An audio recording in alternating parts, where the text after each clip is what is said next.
Hello, hello. Is anyone there? It's me, your long lost journal making friend, Gabriella. Welcome back to my channel. Oh my gosh, I feel like I have not been on YouTube in ages. When I went to record this video, I practically had to relearn how to do iMovie. I couldn't find certain files on my computer. It was a hot mess. But I've finally got this video recorded, which has been a long time coming. I want to show you these journals I've been working on for a long time. I started them last year. I set them down. I got busy with life, and I made a promise to myself that I would finish them in the beginning of this year. Here we are in April, and they're done. They've been done for a while, and it just takes me a long time. It takes a long time to get a video up. It takes a long time to take pictures. There's a lot of life stuff going on for me, so this is better late than never, I guess you could say. So what I have here is a little mini shop update. It's been a long time since I've had some new things in my shop.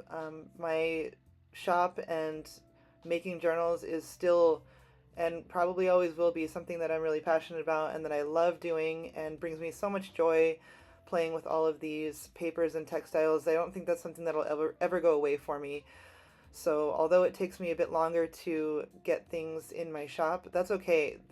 I make these because I enjoy the process and I enjoy all of my supplies and playing with all of these things, and I'm going to put them on my shop for anyone who would also like to enjoy them. So that being said, let me tell you a little bit about this collection. This is, let's see, I have 4 journals total that are new. I have 3 standard size traveler's notebooks that are off to the right hand side of the screen. And then I have this one, which is a 5 by 9 inch multiple signature journal. These I kept primarily blank. I think maybe some of them have a little thing clipped in here or there, but really no additional ephemera or anything like that. The prices will be reflected as such as well.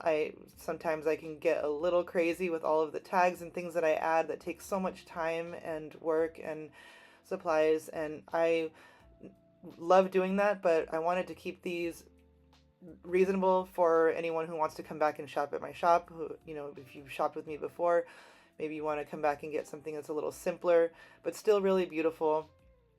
And so that's what I think these are. The colors on these are so springy. I feel like this is just such a springtime vibe collection. I probably started it last spring, and that's where my head was at when I was making these. So they've been sitting for quite some time, working on them here and there. But again, now they're finally ready. This one here is one of 2 that are very similar. They are sisters but not twins, so they're similar but not exactly the same.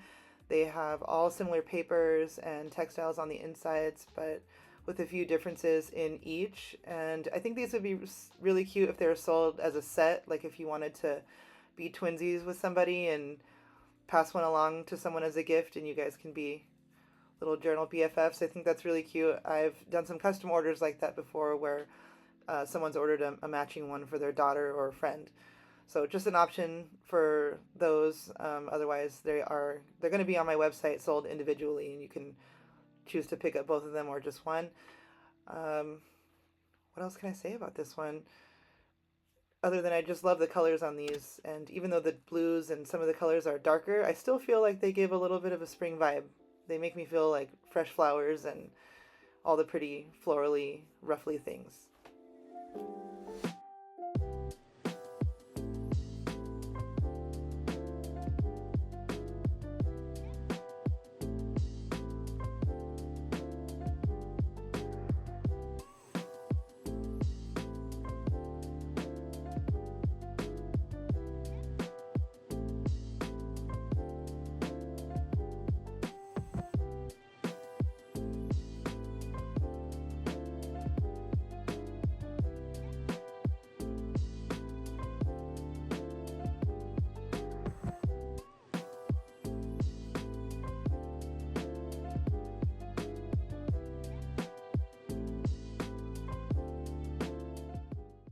I'm bringing this close up because I just want you to see those cute little strawberries.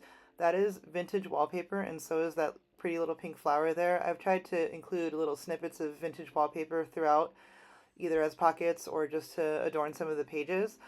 that little strawberry wallpaper, it was so brittle and so old, but I save it even when it's like just breaking off on the corners. I try to just save as much of portions of it as I can, and then I reinforce it with cardstock, and that's how I make pockets that are sturdy, because there's just no way that old wallpaper would hold up as a pocket on its own. This journal has one of those little, I forget what those little circles are called. I know they have a name. They're for quilting. I forget what they're called. Rosettes? I don't know. But I got those at a garage sale, and I added them to these two journals. I think they look super cute, and again, it's just like these just give me all like springy feels.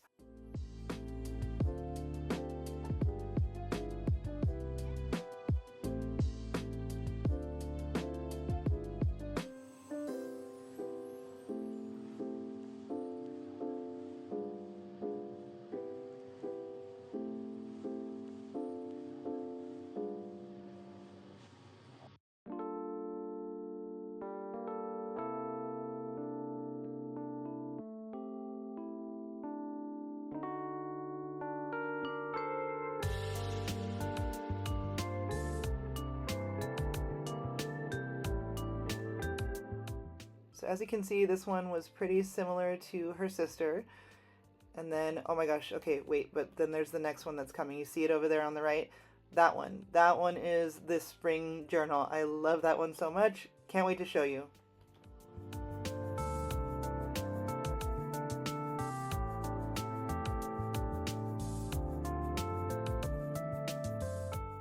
Okay, this is the one. This is the one that just definitely brings me the spring feelings.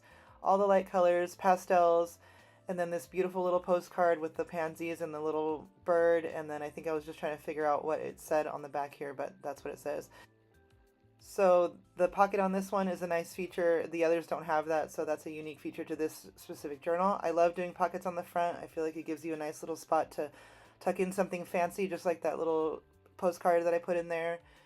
And this is some vintage onion skin paper. I like to do it in twos. I don't know why. I always do two onion skin papers next to each other.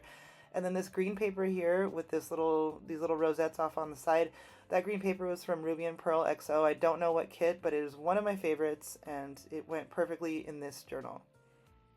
This one has some of my little hand-painted papers. There was a day where I was just hand-painting on craft paper with like gouache and acrylics and stuff, and I ended up cutting it up in strips and sewing it into ruffles, and then from there I glued the strips that I cut into ruffles, and even just some plain strips that I didn't make into ruffles, I glued throughout this journal. So you can see there's some more there, just to kind of pick up more of those colors that are in this journal and give like a little tiny bit of a detail where I can still focus on the journal being blank and you filling it and doing whatever you want to do in here, but just adding some special handmade touches at the same time, if that makes sense. And oh, and also there, the sprays and stenciling, that was really fun to do.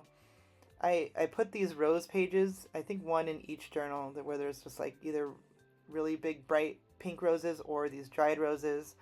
And I tried to add some little dried flowered petals to my video because I thought that was cute too. But this one just brings me like happy feelings looking at all these colors. Green, bright greens, bright pinks, oranges, yellows, roses everywhere. It's like, it's all the things.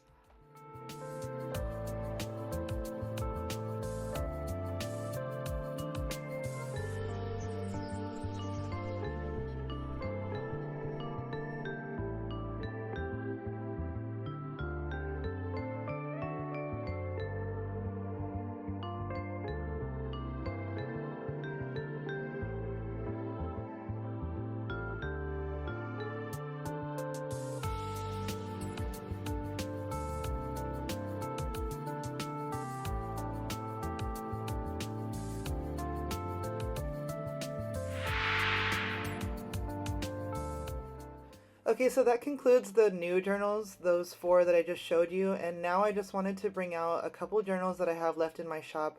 These were from a previous shop update, and they are still here in my shop, and I just wanted to show them one more time so that you know that they're available, and just show you the insides of a couple of them really quickly. These are also blank, but they have really cool papers that all kind of matchy match the covers of each one, and they have beautiful embroidery on most of them. And yeah, they're just great little journals, and most of them from that collection sold, and these are the ones that I have left. So just wanted to make you aware that I have more journals in my shop, and these ones are at a discounted price because they've been around for a while. So if you're looking to pick something up from me, these are a great start, and I'm going to show you how they look inside of a leather traveler's notebook cover. Here's mine. This is a personal journal of mine, and I've made myself several of these, and I've got this one right here with the pink flowers that I've made for myself, and that's how my journal of that type looks in my traveler's notebook, and I just love it. It feels so nice in there. So I just wanted to show you that. Thank you guys so much for watching and being here. Again, it's been so long, but I appreciate if you do come on here and give this video a like and leave me a comment. And I'll talk to you soon. Bye.